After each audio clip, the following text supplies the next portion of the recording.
And Russ also in Canada. Hello. Greetings, everyone. Hello, welcome, Ruslan. Okay, so we are at the top of the hour. We'll wait one more minute before we officially start. We are recording the call now. And just in case you are joining us from all across the globe, how exciting. We were able to increase our participant number to 1,000. So hopefully this will make this call more accessible to everybody. And I'm Lillian. I'm the chair of the CALICO AI SIG this year. So feel free to reach out if you have any questions. I'll also share a couple of our other committee members that are on the call now here. Okay. Goodness. All right, let's go ahead and going to admit. Let's go ahead and officially kick off our event here. So welcome everybody. Welcome to Exploring AI in Applied Linguistics and Beyond, a conversation with Carol A. Chapelle. We're so thrilled to have you all here today to converse with us and our very esteemed guests.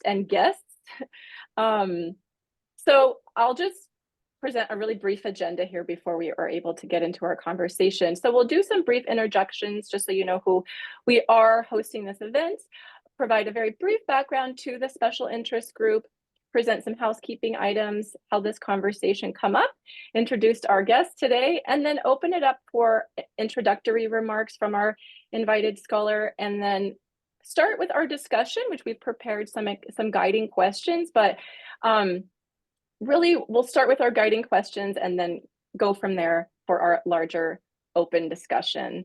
So my name is Lillian Jones. I'm a professor of Spanish and an assistant professor of Spanish and the director of the Spanish language program at UC Irvine, the University of California, Irvine in Southern California.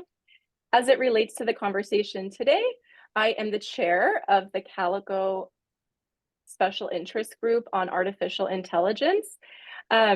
For the year 2024-2025.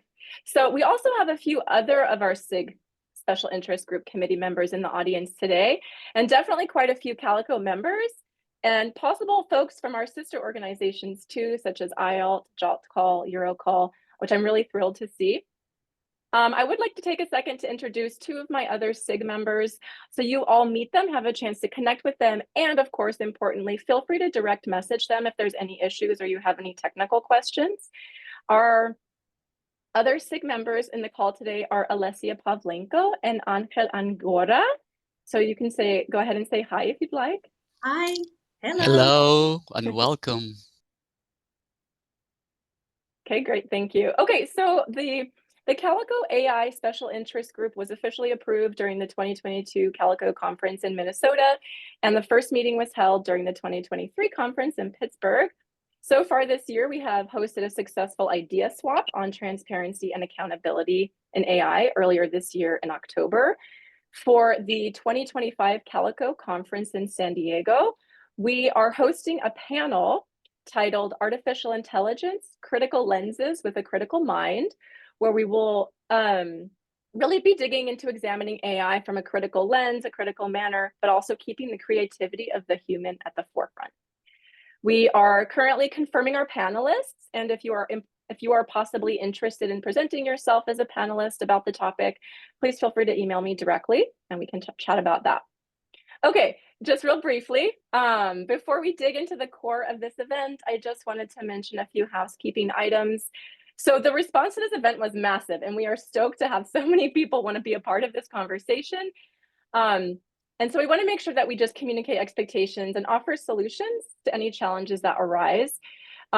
So we can host 1,000 people. If for some reason you have to go or you get kicked out accidentally, no problem. We are recording the call, and anybody that was registered on Zoom will receive the recording of the call after we've concluded.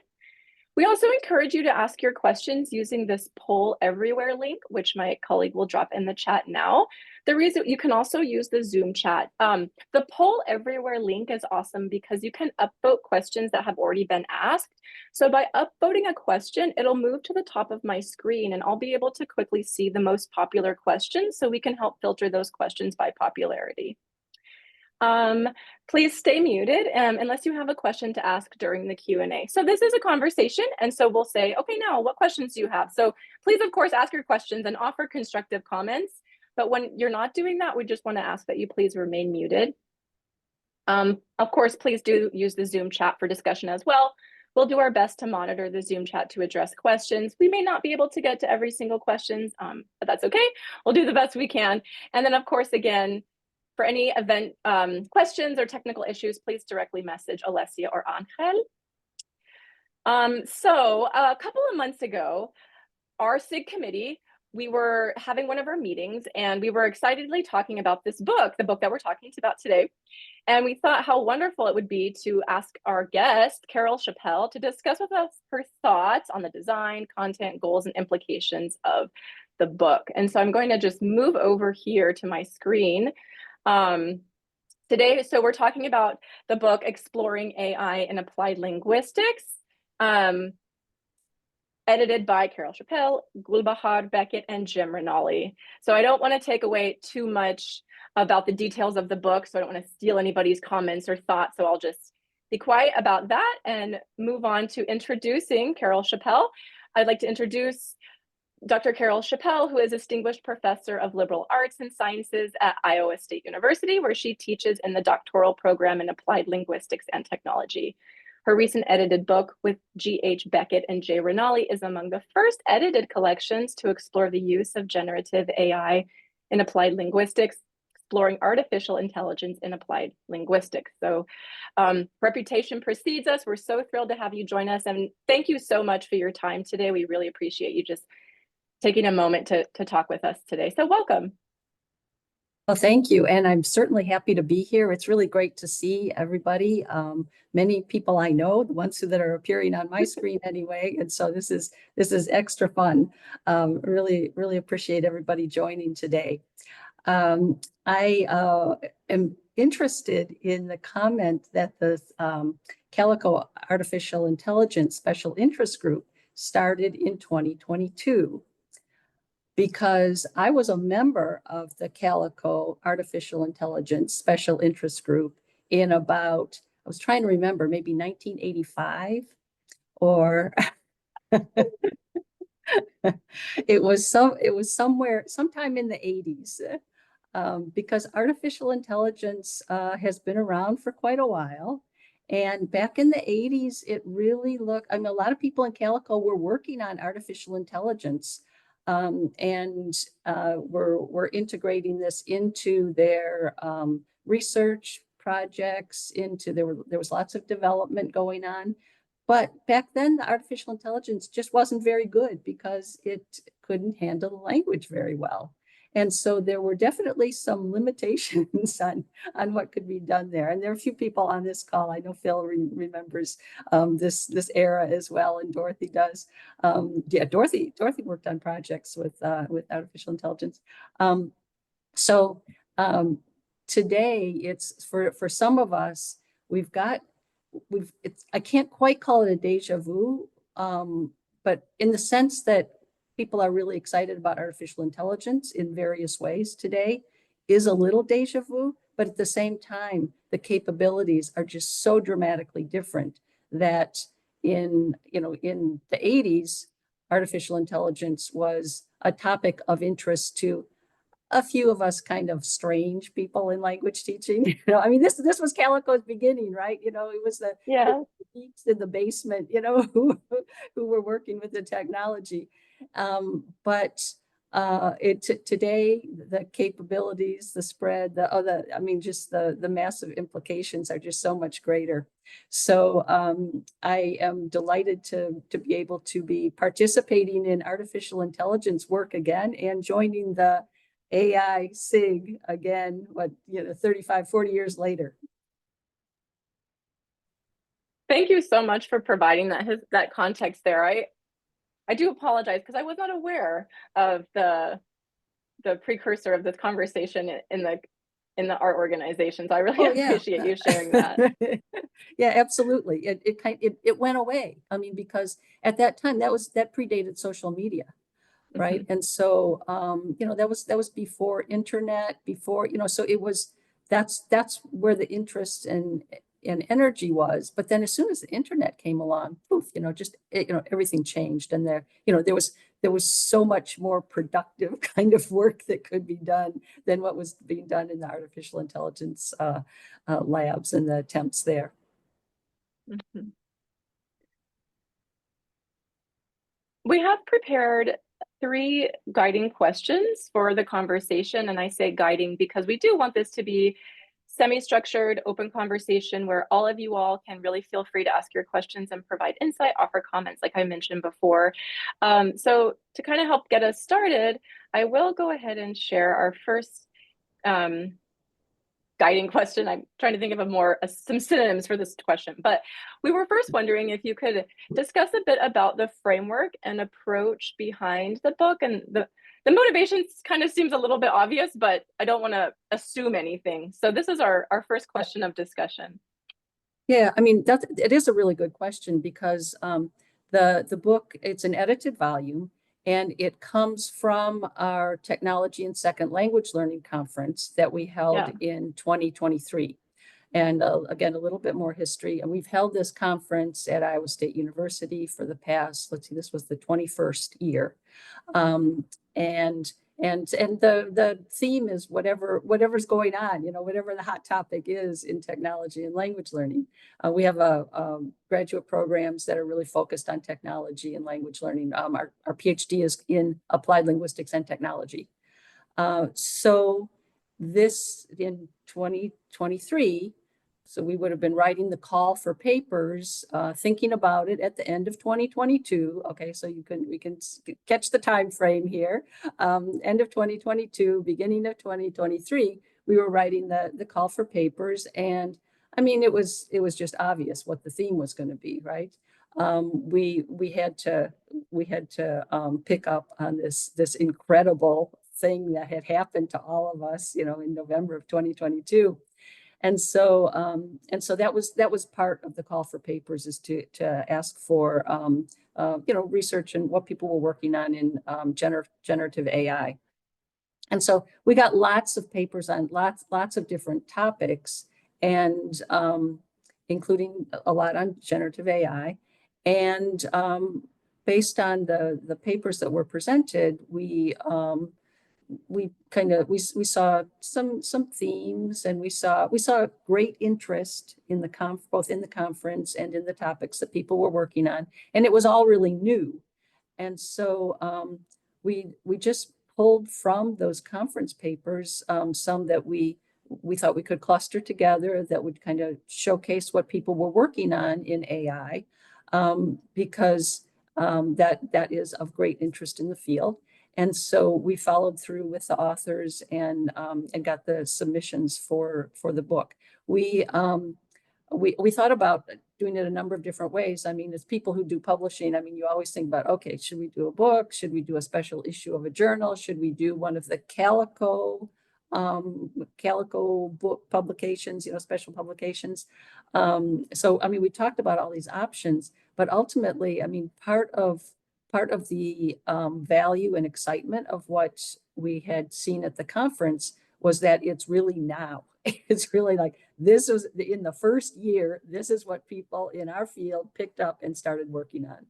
And so that is what's in the contents of the book, and the categories of things that people were working on, kind of the first burning questions for the people who submitted to our conference anyway, were trying to figure out just the title of this section is use by students. So generative AI use by students. Okay, observational types of studies that just examine qualitatively how are the students meeting the technology, what are they doing with it, and documenting that and providing some results.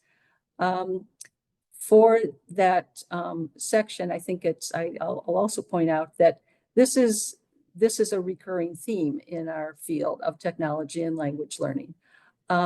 We always need to sit and watch what the students do with the technologies. It's all new.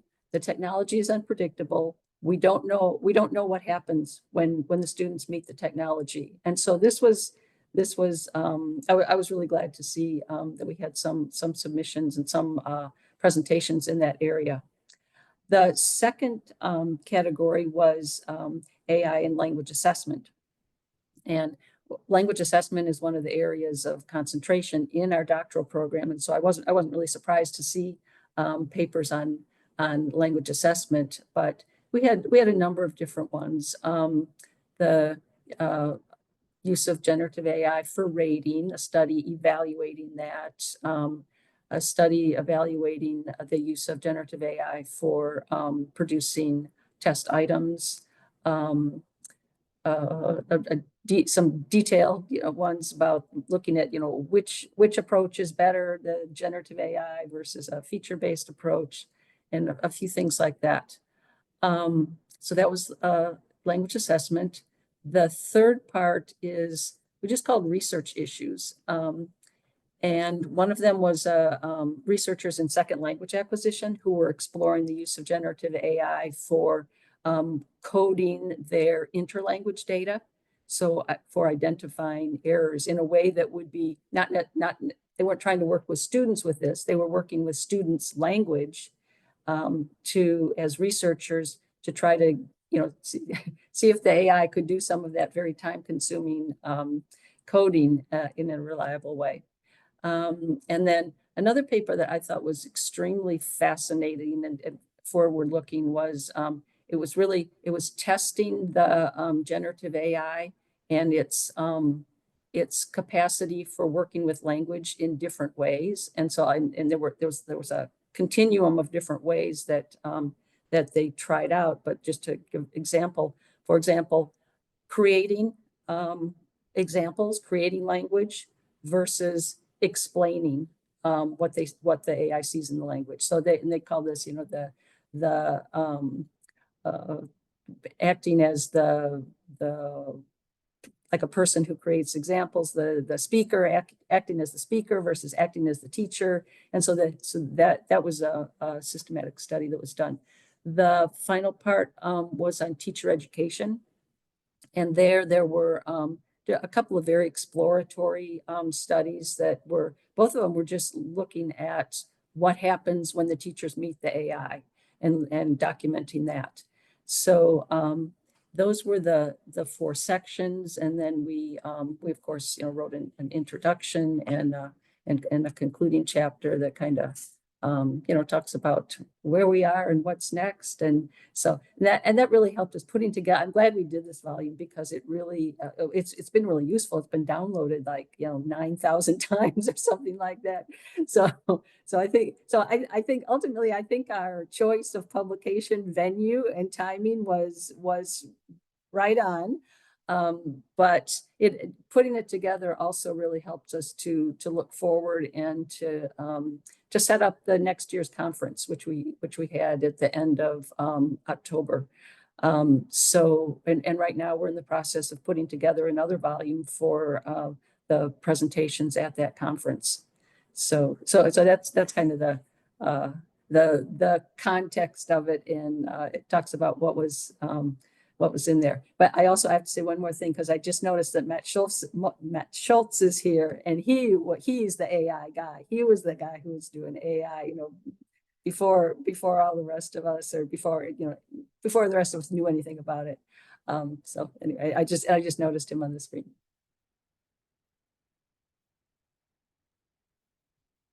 No, thank you. That's very helpful. Thank you for sharing the background and providing a peek into the book for folks that may have only read a few chapters or wanted to know how it came to be. We do have a couple of questions, a couple of upvoted questions in the poll everywhere. So I'll just read one, and then I'd like to invite folks to raise their hands or unmute and ask any of your burning questions or comments. But one of the questions in here is, there's a discrepancy between the light speed changes in generative AI and the snail's pace of academic publishing.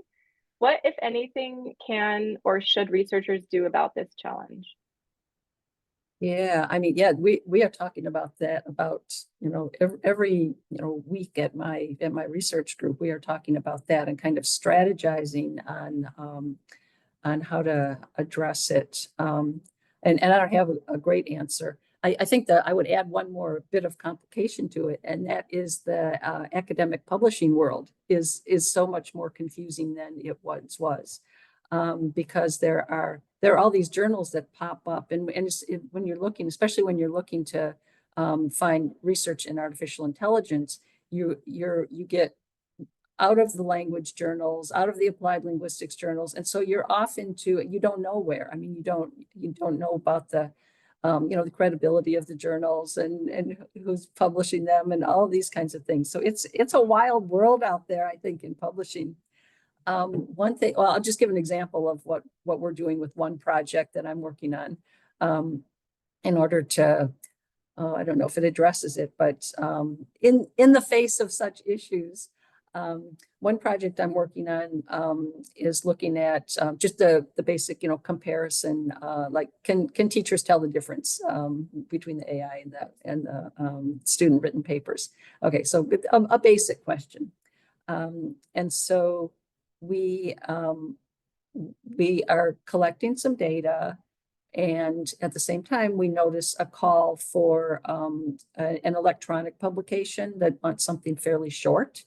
And so we thought, okay, well, maybe we'll try that. And it doesn't charge to publish. That's the other thing, is that a lot of these places that publish open and quickly also will quickly, take your money. So anyway, so we came across that. And so we thought, okay, we'll publish kind of a short piece on what we're doing and kind of some preliminary findings anyway, that would make a nice short article. And then in the meantime, we'll follow through and submit to another journal the whole study. So that'll kind of get something out there at the same time that we're pursuing the regular academic publication.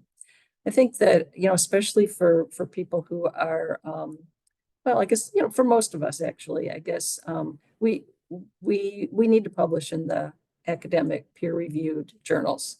I mean, that's part of our job as faculty, as academics. And so I know we can't just turn, immediately, quickly to these kind of open publications that are not given as much weight in P&T decisions. And we need to keep our research in the main journals as well, because otherwise you would just become this, the technology people again become kind of this fringe group which is exactly the way we started. But I mean, some of us here on this call have spent, pretty good portions of our careers bringing the technology into the mainstream in applied linguistics, into the main journals. And I think we need to stick with that and keep our AI work in there. So I don't know if anybody else has some good ideas on that topic. I would love to hear them too.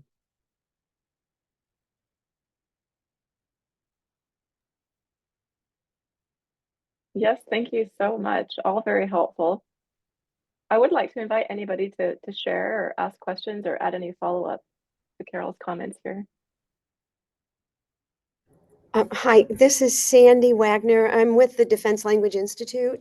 So, and everything you're talking about just so resonates. We've been grappling and being proactive in, some of the, training and policy. And it was what Dr. Chapelle said about recognizing when a student or someone is plagiarizing.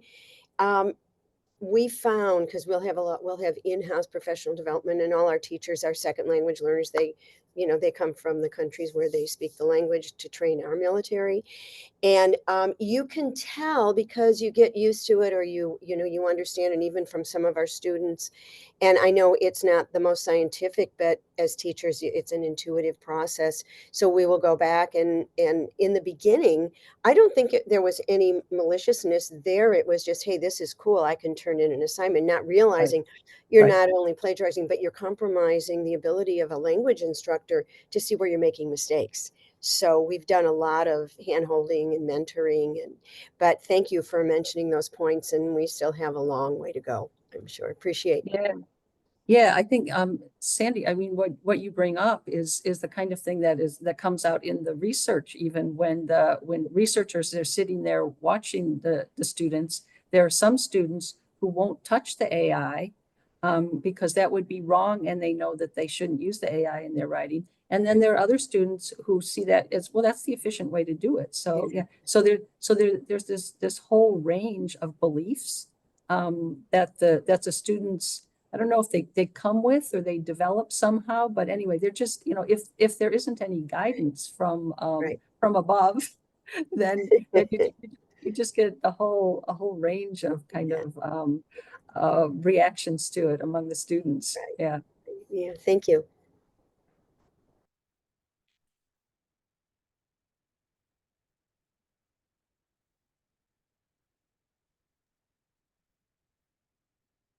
I'm just providing some silence to allow for people to think and then share.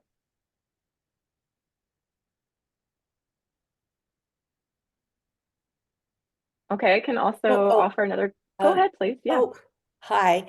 Hi, I Dorothy. just posted in the chat, but I just wanted to make a brief plug for the Journal Language Learning and Technology, because with our new continuous publication model, we are able to publish articles that are accepted, publish them very soon after they have been accepted. So that's one way of trying to keep up with all of the new developments in AI. Yeah, that's a really good point and a useful, a very, very useful high quality journal, high status journal to publish in that also does it open, electronic, free, and now quick. So send in your submissions. Thanks.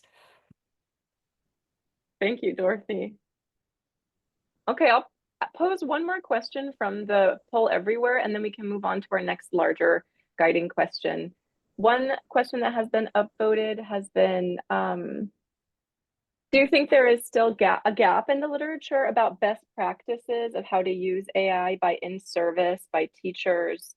And maybe you could offer ideas about the question and then expand on it as well. Any kind of gap in literature about best practice of how in-service teachers, practical practitioners can use AI? Yeah, to my reading,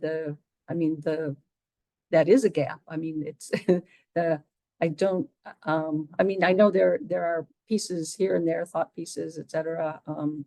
But yeah, I don't think we know how, what best practices are. There are so many, the AI means so many different things in different places. So what we've tried to do is stick to, okay, ChatGPT, Gen AI, ChatGPT, and friends, generative AI, because that's what a lot of students have access to.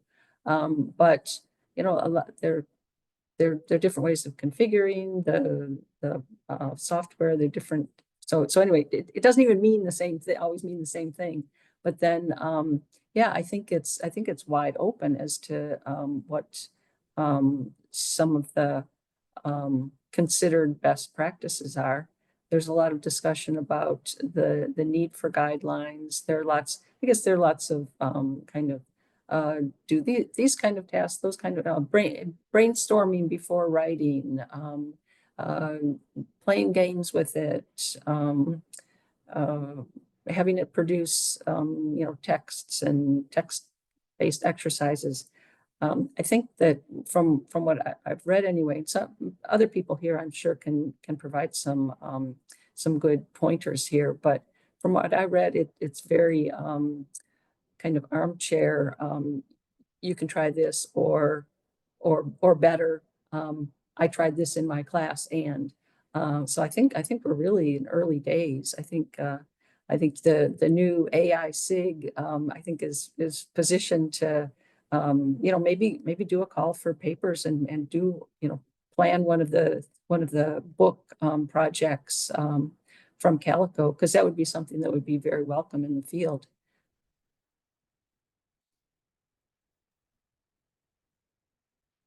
Yes, thank you. I think there are some discussions about perhaps using the SIG to, well, drawing on the members' knowledge and the interest of the SIG to perhaps contribute to some of the future publications for the Calico Journal. So I think that will potentially be a thing in the future here.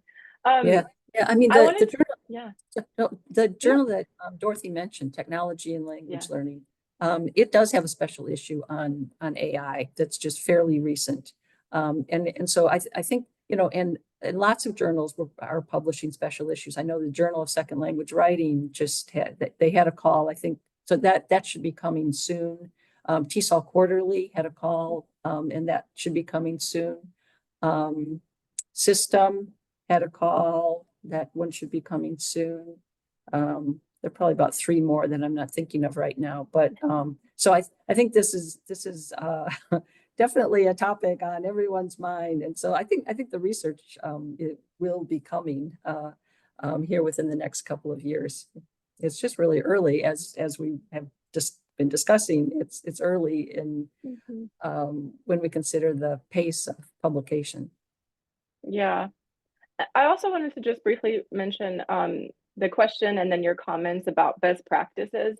That I find that concept to be really challenging because there's so much literature about AI. Well, literature and then literature, like stuff that's maybe not peer reviewed and just blogs and whatnot. I find myself sometimes overwhelmed with there's just so much about AI, and I really appreciate books and of course all of our special issues in the journals, but books like the one we're talking about today that break it down. It's based on research and it's broken down in very kind of digestible, tangible, very relevant way, like categories, like you mentioned at the beginning, some chapters on research, on assessment, on the students' use cases. I find that to make these very large topics more easy to deal with, and I kind of know where to start my reading. And so I just appreciate the work that this book has brought in making it a little bit more clear of like a good starting point. If I'm interested in AI and assessment, I'm going to start with this book because this is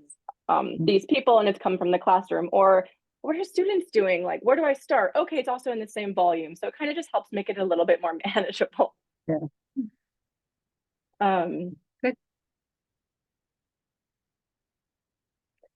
So we are at 11:30, so I'm going to go ahead and pose our next guiding question here.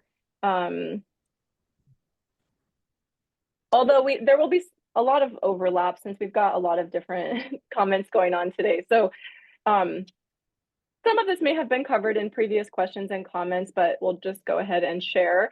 What is the significance and relevance of the book specifically to our organization of the Computer Assisted Language Instruction Consortium as a professional community, and of course, our sister communities as well, IELTS, JALT-CAL, EuroCall, for example, and then also specifically to our special interest group, and then of course the overall community of CAL scholars. What are your thoughts there? Yeah, I mean, I think the way the book, I think, kind of taking off from what you were just noting, the categories that we identified from the papers that people submitted to our conference really, you know, show what people are working on. What are the first questions early days when this amazing thing happens to our field, and so I guess as kind of a starting point, it may be useful to look at those categories, look at the specific types of studies. For every one of these studies, it doesn't end this discussion. It really starts it.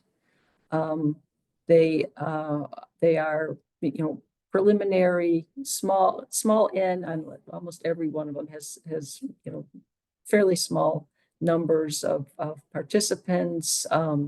They just see how something worked and report on the results and really leave a lot of room to take off.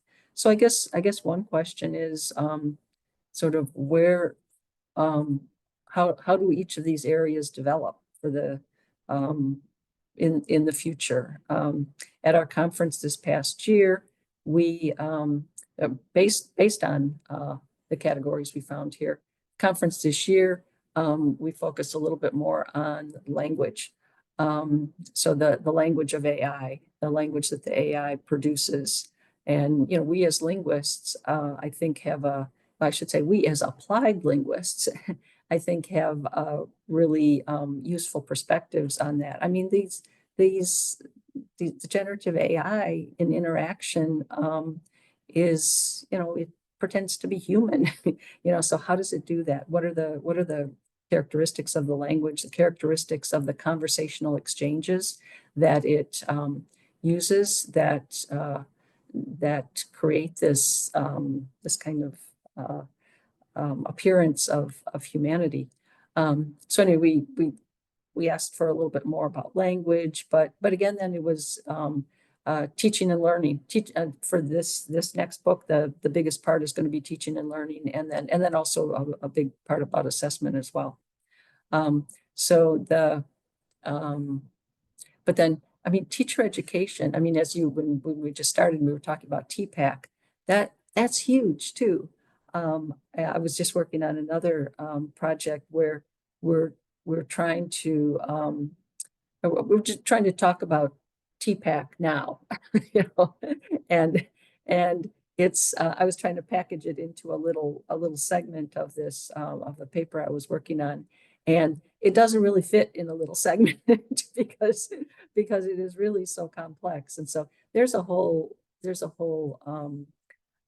big area, big issues. I mean, Phil Hubbard and Mike Levy published on, this is, again, 20 years ago or something, on teacher education in CALICO. And that was a big fat book then. And there have been other publications on that topic, but it really changes today, doesn't it? I mean, it really changes because of the extensive impact that the language producing machine has on what we're doing. I mean, if you think about it, the Gen AI's capacity to produce grammatical discourse is what a lot of people think that language teachers do, right? A lot of people think that language teachers teach students to produce grammatical discourse, right? And so, start there and and what, where do you go from there? What needs, you can imagine a number of directions to go for discussion of that issue.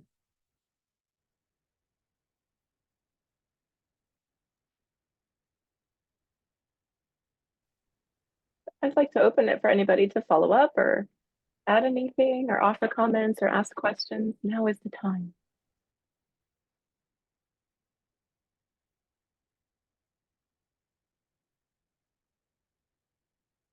Okay, I see in the chat some people are giving some references here about things to do in language classes. Good. Yeah. And we can visit the chat for some questions too, if people might be a little bit shy about asking them in without the out loud. So we have Lin Feng from Pangea chat, and she's asking, they are integrating AI into all aspects of the product of their text messaging for language learning to support language learning. What do you think is the biggest potential of AI for language learning, perhaps in that particular context? For texting? Yeah, Pangea Chat is a platform that provides, that offers text messaging for language learning. Mm-hmm.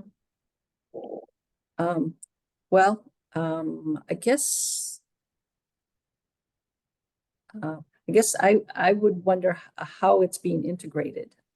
So is it going to write the texts for the learner, or is it going to help the texts write language? I thank you for raising the question, and I can clarify it a little bit. But I actually meant to ask a really broad question. When we think about second language learning, we think about comprehensible input, opportunities for interaction, opportunities for language production, and maybe many other important conditions for language learning. So I'm just wondering what you think may be the biggest potential of AI to facilitate language learning. And with Pangea Chat, basically we allow people to text in the target language, even when they are beginners. And with all the AI tools that are integrated in it, for example, suggestions of what words to say, or translation, and other tools as well. So that's my question, or kind of a broad question. Yeah.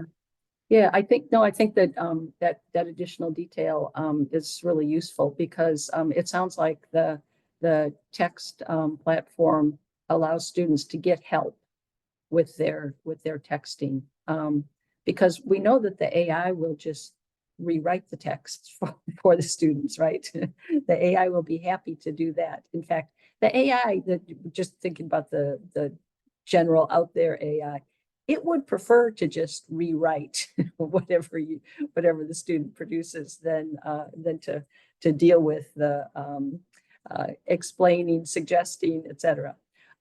So yeah, I think the capacity to get help from the AI is really important. I mean, we know that's important in language learning because it's important for learners to be able to produce language, to get corrections, produce language in a meaningful context where they're focused on the meaning, they're writing something that they want to write, that is going to be read by another person.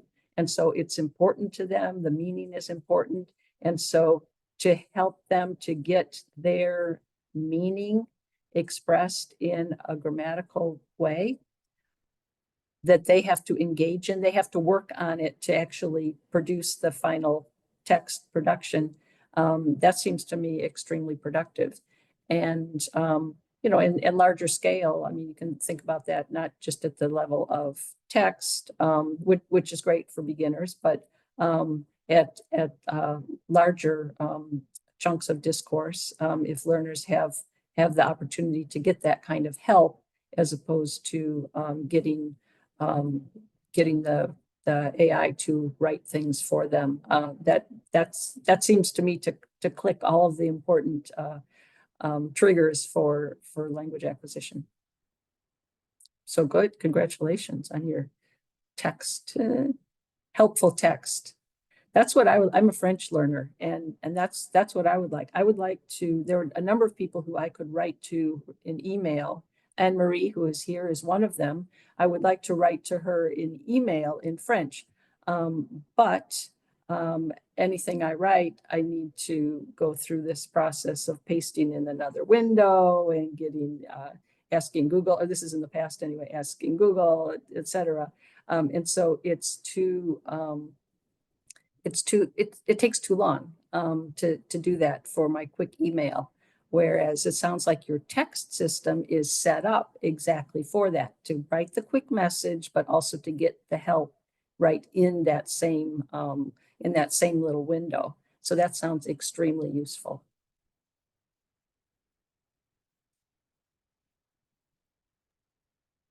Yes, thank you, Lynn. Thank you so much, Carol. There was a popular question in our poll everywhere about languages, which I'll read out now. So the participant asks, Dr. Chapelle, research in the use of natural language processing, artificial intelligence, etc., in applied linguistics seems heavily English focused in general. Do you think the advent of generative AI makes applied linguistics more inclusive of other languages?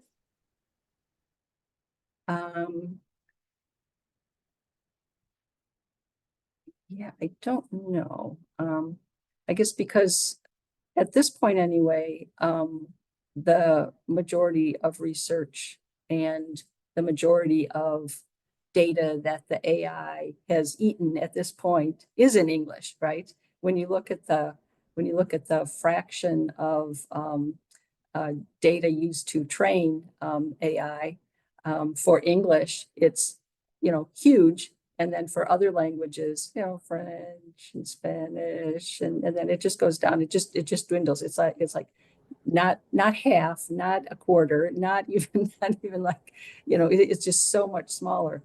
So and the result of that, of course, is that the AI isn't necessarily as good and doesn't perform as well necessarily for different languages. And So yeah, so I guess I don't have a big picture of the world. I took a really excellent course on AI for language teachers this summer from the University of Chicago. So let me plug that. Dr. Swinehost's course. And in that course, this was really interesting to me because I work in an English department and I work with English as a second language. And so I am pretty much in the English world, except for my attempts to learn French. But the other teachers in the course were from all these different languages. Okay, so we had Arabic and Russian and Japanese, etc. And so it was really interesting because so we would do these different projects and people would report back from the different languages about like how it worked with their language. And so that was really, really informative. And I was surprised to see that generative AI does work with other languages, and yet it doesn't do as much. It doesn't do as well. It's and my question was, well, surely Russia is doing the same thing, right? Surely, with making Gen AI, and surely so is Korea, etc. But I think the general opinion was, well, maybe not quite as fast, or maybe not quite there. So I think it'll remain to be seen what this means for other languages. We have hope for other languages, but I don't know. Yeah, Can exactly. I jump in just for a quick second, because we're doing all that research now. So hopefully I'll have something to share with you, but we're finding, because our teachers are using it, you've got about 23 languages we're teaching, and it definitely, English is more trained, the algorithms are there, and this is across the intelligence communities. We're networking, and we're trying this study right here because we have the manpower to test different prompts in different languages to see. And we're finding, for example, more hallucinations in other languages and accuracy. But the translation, believe it or not, has been really good until you get to less commonly taught languages. So just to kind of, it's very interesting to see what comes out of it. And the problem I always find is that one thing may not be working one day, and then the next day somebody has updated the algorithm, and all of a sudden you can create a QR code, for example, or it will work. So yeah, we're hopefully we'll have something to share once we see what our analysis by our teachers. So thank you. Yeah, thanks, Sandy. Sure.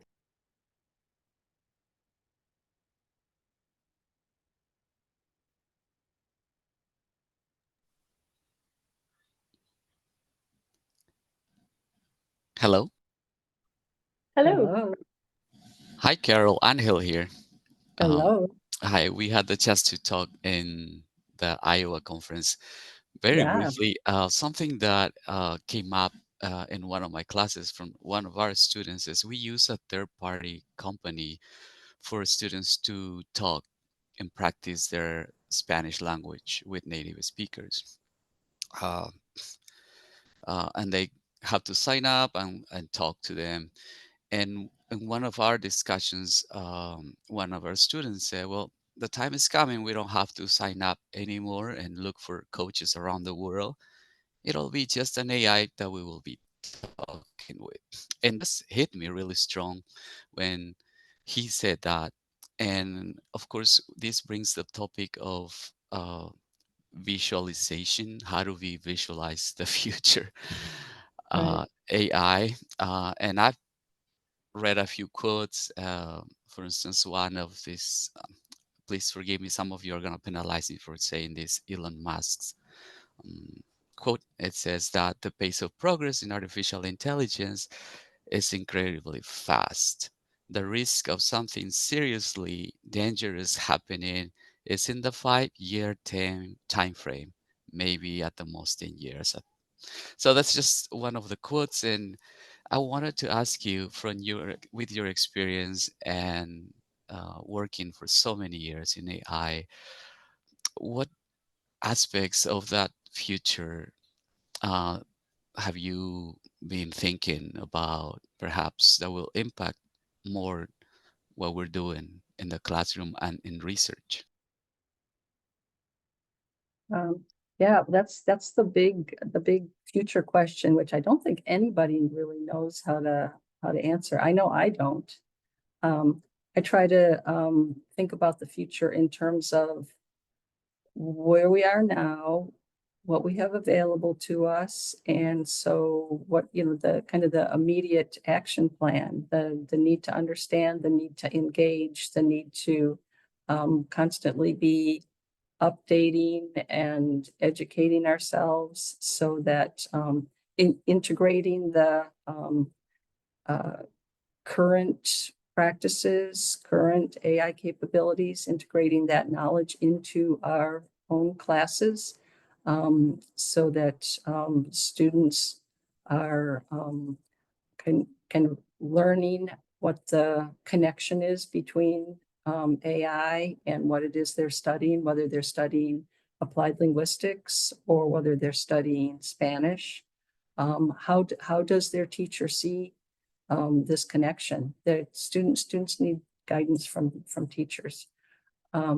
So I guess so I'm kind of in a position of trying to stay, I don't know if I can say on top of, but afloat, and maybe in this situation that is changing very quickly. And but I don't know what's going to happen. And and whatever happens is going to be a lot bigger than us, right? So I guess we'll see.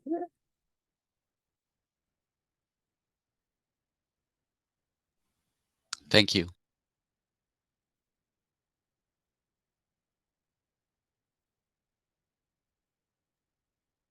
Thank you, everybody, for your questions. We have probably about 5 minutes before we'll do our concluding remarks. And so I will kind of paste our final guiding question in the chat, but it's pretty general and it's what we kind of have already been talking about. And it relates to questions in the chat, questions in the poll everywhere, and comments that we've already made. So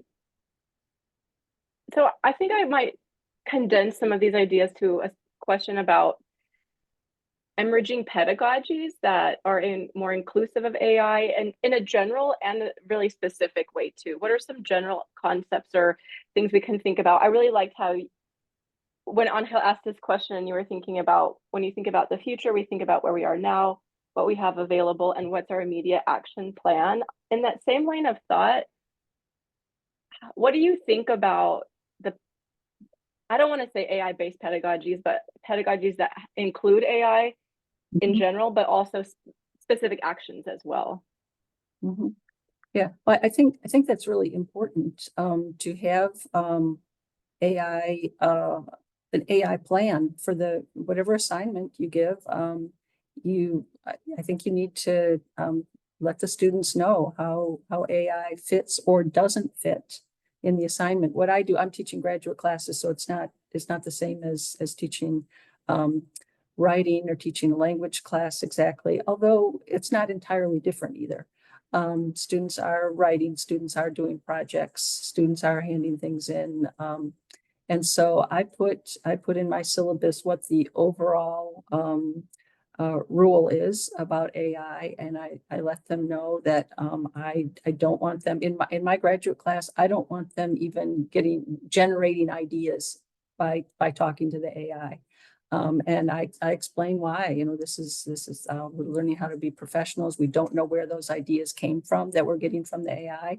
I tell them that I think it's fine to ask the AI for recommendations on sentence level phrasing and language at the sentence level, but that they are responsible for what they write and they shouldn't be getting a paragraph from AI and copying it into their paper, et cetera. So I'm pretty explicit about the importance of writing, the importance of what they're doing in my class, that they need to do it in order to learn what I'm teaching. And I think I would say about the same thing in the language class.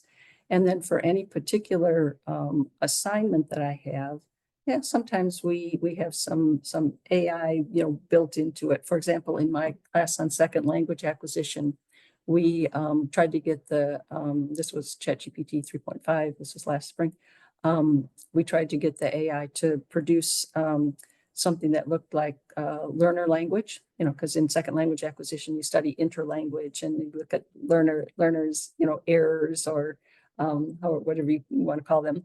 And so we tried with that, and that produced a good discussion. And ChatGPT did not know how to make interlanguage at all, not even close.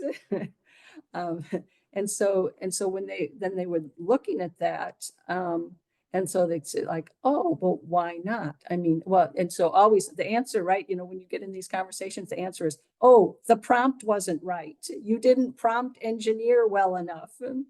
But, so you put more specific information, put some Spanish speaker errors in the English, it just didn't know how. It didn't have that capability. And so, that raises a question about, well, why not, and how is ChatGPT's knowledge built anyway? And, and this kind of extends into other, ideas that are out there. Is like, okay, well, teachers can generate sample text, which I think is a really cool idea, because you can take a topic and have it generate a conversation, a letter to an editor, an editorial. I mean, you can you can have it create lots of different genres on a particular topic. And so you're recycling the vocabulary and language, and at the same time teaching something about genre and the register variation across. So I mean, so anyway, that's an idea that's out there. You can create texts. And so, but if the machine doesn't know what a simple text looks like, then how good is that, A2, CFR A2 text really going to be? And so you have to try that. Okay, so those are the kinds of things we do. So we're really looking specifically at the AI and what it can contribute. And so I guess in a language class, I would do, some similar kinds of things where we would be working with, we've been working on this for the past couple of years. We have seminars and stuff. And one of the ideas that seemed really nice for the writing class was having the AI generate an image for a particular scenario, and then the student was to write about the scenario, and in doing so, describing the image. And it brought in a lot of the rhetorical analysis that they were teaching, and also the language for looking at the images. And so the AI needs to be used purposely for to get the point across that you're trying to teach, I think.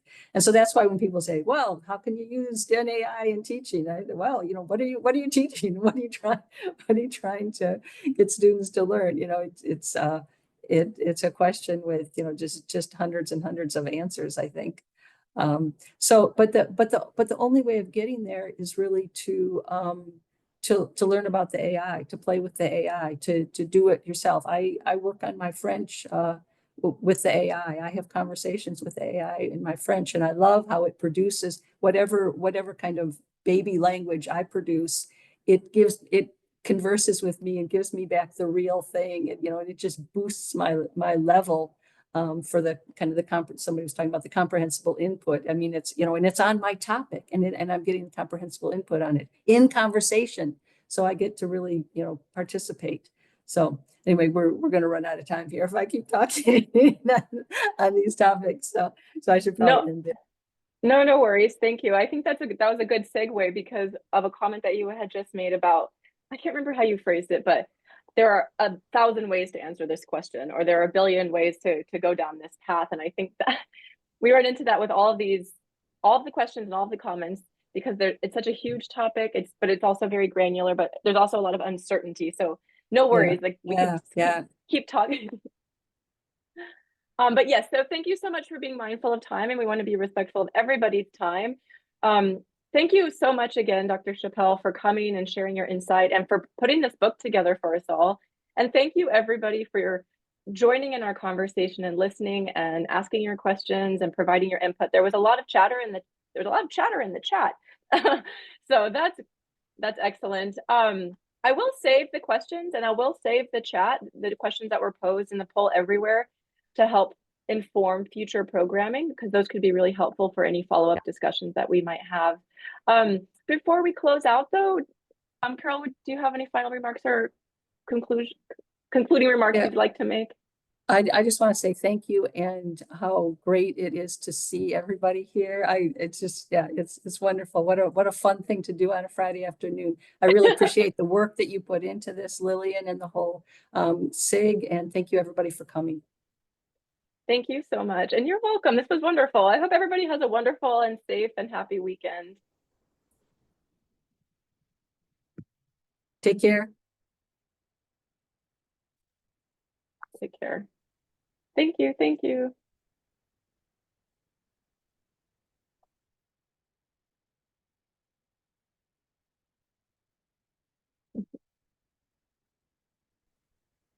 Thank you, Lillian, for organizing this.